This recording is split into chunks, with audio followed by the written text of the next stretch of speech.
Over the past month, we've gotten a ton of leaks about Google's upcoming Tensor chips, including details about the Tensor G5 and G6, their specs, possible features, and more. We've gone from knowing next to nothing to having a pretty solid idea of what the future Pixel phones and Tensor chips might bring. But there's still one big question that's been left hanging. What modem will Google use in future Pixels? In the past, Tensor-powered devices have used Exynos modems, which Google worked on with Samsung, probably because they were the easiest to integrate. But now that Google's going fully independent with its chip designs, there's no reason to keep using Exynos.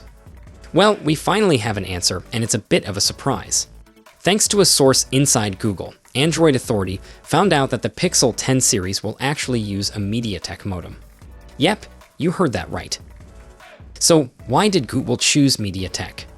Well, there are only 3 major players in the 5G modem game right now: Samsung, Qualcomm, and MediaTek. Google could have gone with any of those, or even tried to make its own modem, but that would have been risky and probably way too expensive.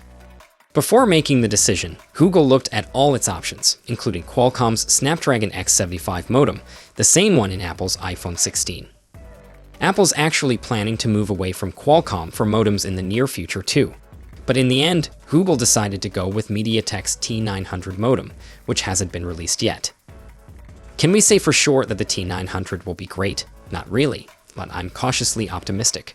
Google knows that things like thermal performance and battery life have been weak points in past Pixel devices, especially when it comes to the modems. They won't let the mess of the Pixel 6 happen again. I know a lot of people are probably disappointed by the decision to go with MediaTek, maybe even ready to call the Pixel 10 a flop already. But honestly, it's way too early to jump to conclusions.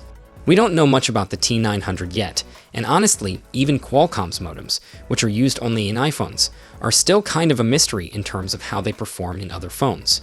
Plus, even Samsung, despite all the criticism, managed to release a pretty solid modem with the Exynos modem 5400, which means the Pixel 9 series actually had pretty good battery life.